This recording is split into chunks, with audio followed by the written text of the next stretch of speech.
I bought 13 graphic novels on a recent trip to New York City. Books are very heavy. You can imagine this was very heavy to carry in my suitcase. One of the things I love to do when traveling is to check out local bookstores. And with a place like New York City, there are so many good ones. In fact, I would have loved to have gone to many more. But in this video, I'll be sharing books I bought at 2 bookstores in particular. McNally Jackson, which has multiple locations across the city. I went to Rockefeller and Seaport. And of course, the Strand, the largest and most well-known bookstore in New York City. I've read a few of these books, but for the most part, I'll be sharing what caught my attention about each of these books and why I had to own them. Starting with the first book, this is Was She Pretty by Leanne Shapton. I actually bought 2 of her books from the same McNally Jackson bookstore, this being the first one.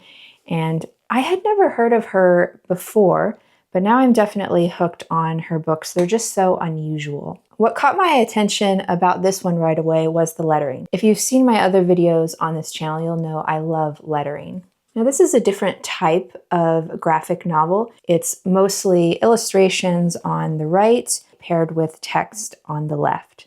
This one I did read within a week after I returned from New York. Everybody's got an ex, and at some point in time, everybody's been one. Artist Leanne Shapton was reminded of this while staying at a new boyfriend's apartment for the first time.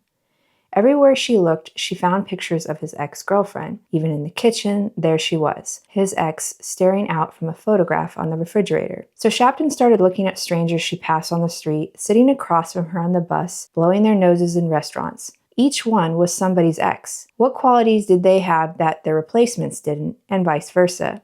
Fascinated by her own curiosity and jealousy, Shapton plumbed the depths of her paranoia and interviewed friends about their anxieties. The result is a book of unsurpassed originality, asking questions like, what's left when a relationship ends? Where does jealousy come from? Delicately and sensitively, Shapton ruminates on ex-lovers and our lovers' ex-lovers. At times when you're reading this, you might feel like the author is a bit obsessed with details of her boyfriend's ex, but it kind of goes down this rabbit hole of connecting various people. Like this person has an ex and then that person has an ex, and it's just going down the line. So I thought it was a little bit humorous and just fascinating to see the things that we obsess over. There's little bits of handwriting, and I love the simplicity of all of the illustrations. Up next is another book by Leanne Shapton. This one's called Sunday Night Movies. This is more, I guess you could say, an illustrated book versus a graphic novel because there's not too much text, but I thought it was absolutely beautiful. I love the watercolor textures. It's all monochromatic blacks and grays on a cream-colored paper. You have a little bit of lettering, and it's mostly portraits of Hollywood actresses of the time. I love all things vintage and retro, so this really grabbed my attention. I can see myself referring back to this for inspiration on lettering, as well as abstracting portraits. Also, isn't this cover just stunning?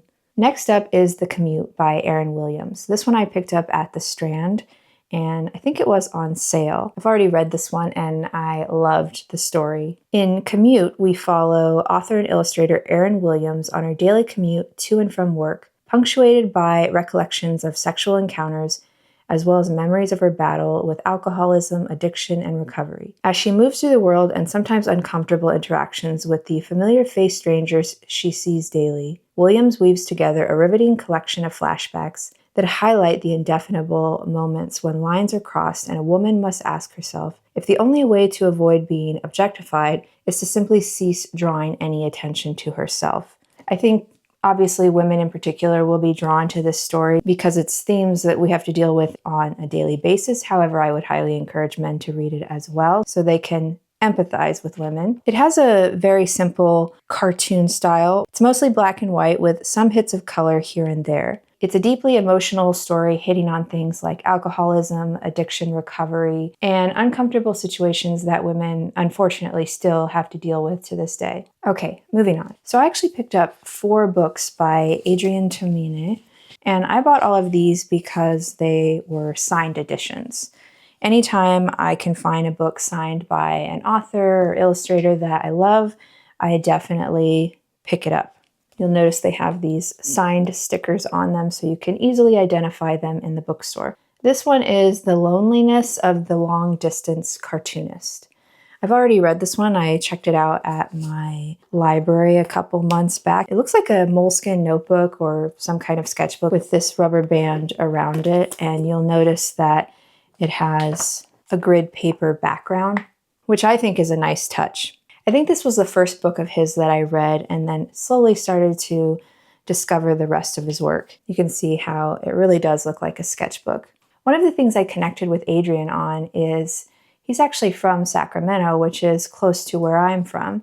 Anytime I find out some artist is from the Bay Area, I get excited and I feel this instant connection to them. Here's the signature. This one doesn't have a synopsis, but essentially it's about his life. It starts back in 1995 in San Diego, and it goes through him discovering cartooning and basically creating that into a career. And it's a little bit humorous because he's going through a lot of challenging times, and it's almost like you think he has eternal bad luck in this book. You know, there's self-deprecating moments where people don't know how to pronounce his name, nor do they care to even try. I think some of the quotes on the back capture this very well. A painfully honest and often hilarious view behind the curtain of the glamorous life of a cartoonist. Tomine draws on life's stresses, embarrassments, and achievements as he goes through an evolution of self-awareness. A must-read for Tomine fans and all aspiring cartoonists. It's all in black and white line art on the graph paper, so very simple in execution, but a lot of details in the drawings. So if you've never heard of Adrian Tomine, I think this is a good one to start out with because you'll get to learn more about his rise as a cartoonist. Moving on to the other books from him, I picked up Q&A. This is his newest book to date. I think it came out within the last year. Here's a look at the signed page. As you can tell from the name, Q&A, it's about him answering the most commonly asked questions. But if you are an artist, an illustrator, someone that's trying to get into that industry, this would be great to read because you'll get to know things like, let's see, some of the questions he's answering are, with so many artists and writers out there trying to get noticed, how does one bubble to the surface of the white noise and get their completed book read by agents without self-publishing or marketing? He offers a lot of good advice to aspiring artists and illustrators. And of course, every artist is asked, what kind of art supplies do you use to create your work? So he does address things like that in here. Here's an example where he's sharing the exact mechanical pencil and lead he uses to draw the preliminary sketches in his work. Highly recommended whether you're a fan of his work or not, but if you're just an artist, a creative looking to make that into a career for yourself. New York Drawings. This is a beautiful book. Amazing illustrations in the interior cover. This includes all finished work, drawings that he made for the New Yorker magazine. Some are in black and white, some full color. Here's the signed title page. I find Adrian's style to be really interesting. It has like this, it has this flat color look to it. There's something nostalgic about it. I can't quite put my finger on it. If you want to check out more of Adrian's work, this is a good one because it's just a beautiful compilation of a bunch of illustrations he's created for the New Yorker magazine. So the last of the ones that I picked up from Adrian, this is definitely a more traditional graphic novel, and it's probably one of his most well-known ones. It's called Shortcomings. He also released a movie script version of this, which I think is interesting, but I'm not sure I would enjoy reading that versus the graphic novel. You may have heard of this if you watched the movie on Netflix. It came out a few years ago. Ben has problems. In addition to being rampantly critical, sarcastic, and insensitive, his long-term relationship is awash in turmoil. His girlfriend, Miko, suspects that Ben has a wandering eye, and more to the point, it's wandering in the direction of white women. This accusation and its various implications becomes the subject of heated, spiraling debate, setting in motion a story that pits California against New York, devotion against desire, and trust against truth. There's a lot of cultural aspects that I clearly recall from the movie, which can feel a little antiquated now, the whole mixed relationships. But to be fair, this was published originally, I think, in 2004, so 21 years ago. The world has changed and, for the most part, more forgiving of mixed relationships. So you could start with watching the Netflix movie or reading the book, but I always love to do both so that I can compare them and see what I like better. Because with every medium, you're going to notice different things. Some things make more sense in a film adaptation versus details you'll notice in a book. This is All My Bicycles by Power Paula. A bicycle is a machine that you power yourself. You decide where you want to go.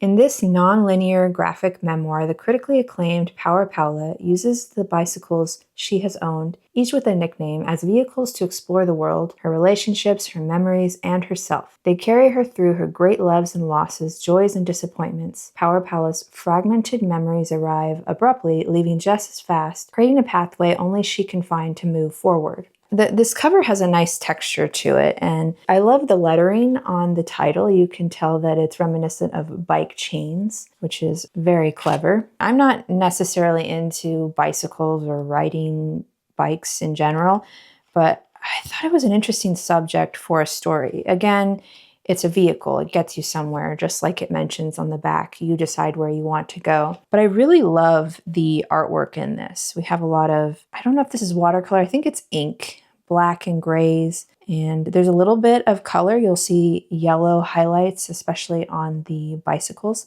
I haven't read this one yet, but what caught my attention was the style of the art. It has, I hate to say messy because that sounds negative, but it does have this organic, raw feeling to the style of the drawings, which I happen to love. I'm not really drawn to clean, illustrated graphic novels where it looks like someone created it in Illustrator. I love the analog, hand-drawn look of graphic novels. Those tend to be stylistically my favorite. This is a pretty short book, about 100 pages, so I don't think it will take that long to read. Next is The Faint of Heart by Carolyn Wilson. This one I actually have already read. I checked it out at my local library and I loved it. I gave it 5 stars, not only for the artwork, but also for the story, which is very rare. There aren't many graphic novels where I both love the story and the artwork. Usually it's one or the other. Like maybe it's really beautiful, but the story isn't there, or maybe it's got a great story, but it's not my style. But this is one where I loved both. It's classified as young adult coming of age, but I felt like there were a lot of mature themes in this one, so adults, or at least I, connected very well with it. And it's also just a fascinating, unique story. What would you do if you were the only person left with a heart? The only person left who felt anything at all? Would you give in to the pressure to conform, or would you protect your heart at all costs? June is an artist. She can't imagine giving up her feelings. But her parents have, her friends have, even her sister Maya has. June is so alone, until she finds an abandoned heart in a jar in a deserted alley. It changes everything. It connects her with Max, a fellow high school student with secrets of his own, and it opens the possibility of bringing Maya back. But it also might be what rips June's heart open in two. It's just fascinating how this illustrator was able to depict feelings and emotions without words, but just in the artwork itself. You can also see that color is used very intentionally. You'll notice yellow is used quite a bit for the main character, but also this blue is used quite a bit, and you'll see how it changes throughout the novel. This is definitely a masterpiece. Highly recommend it. Next is Crushing by Sophie Burrows. This one I've also already read. I checked out from my library, but I loved the art in this one so much, and that's why I picked it up. Plus it was on sale at the Strand. It's beautiful. She's lonely and searching for connection. He's lonely but afraid to reach out. But is finding someone else really the answer to their problems? Crushing is a story told in silence.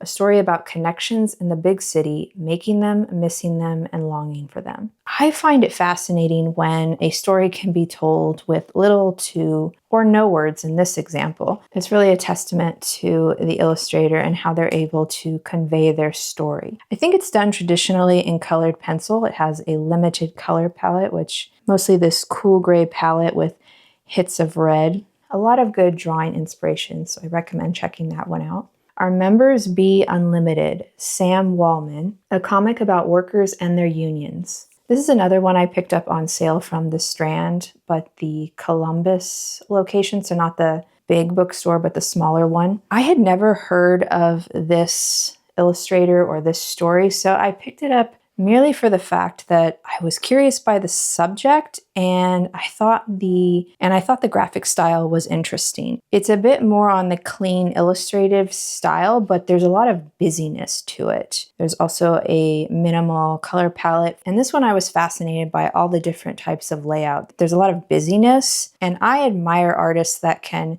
create these complex illustrated layouts and pull them off. I haven't read this one yet, but every once in a while I'll find these graphic novels that hit on very important topics, and I think this will be one of them. I have a feeling I'll learn quite a bit when reading this one. Next is Dear Minnie, a graphic memoir, book 1 by Natalie Norris. There's this beautiful gold foil on the cover, really shines. I love the color palette on this one.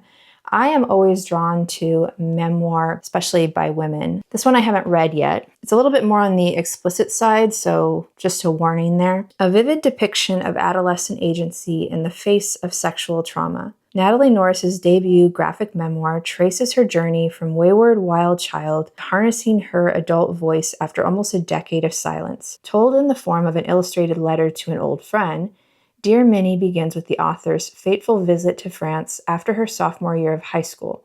There, she meets Minnie, an Austrian student who shares her predilection for illicit adventure, and the two quickly form a bond they expect to last forever. But when Natalie visits Minnie in Austria 10 minutes later, something has changed. Their nocturnal exploits veer head-on into disaster, driving a wedge between the two girls that this letter seeks to heal. What I was drawn to in the style of this graphic novel is how all of the hand lettering is weaved into the layout. Instead of it being a block of text on the layout, it really is integrated so well into the pages. If you're interested in coming-of-age memoirs, you might want to check this one out. I don't know why it's called book 1. There's only one of these out. I'm not sure if the intention is to come out with another one. Okay, the last graphic novel is Lighter Than My Shadow by Katie Green. This is another one I already read. I picked it up from a library at least a year ago. And I think it's out of print because I couldn't find it online. So again, I found it for sale and I had to buy it. This is a thick, pretty heavy graphic novel. Even though it's classified as a young adult, it has mature themes in it. It's about a girl with an eating disorder and how she conquers it. Like many kids, Katie was a picky eater.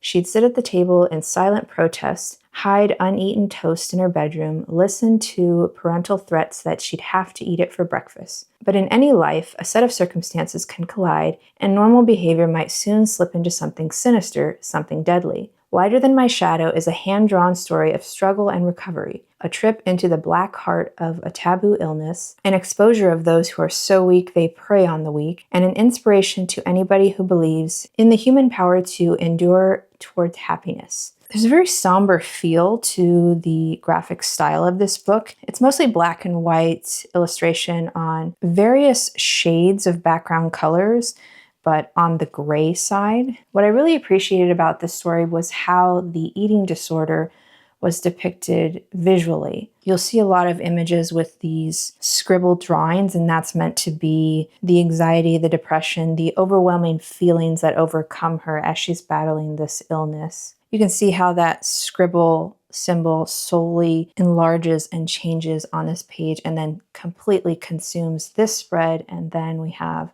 a spread of black, and you can just see how it's very symbolic. This was another book that I gave 5 stars to, and I loved both the story and the graphic style. So I highly recommend it, and I'll be rereading it many times, and I wanted to have it as part of my graphic novel collection. So those were the 13 graphic novels I bought in New York City bookstores. Out of the ones I shared, which one caught your attention the most? Maybe it's one you want to read, or maybe you've already read one of these books and you loved or hated it. Let me know in the comments below. I love talking about graphic novels, or if you have recommendations of something that's similar, definitely let me know because I love to check out new ones. Let's see, I have read. So these are the ones I have read, and these are the ones I haven't read yet.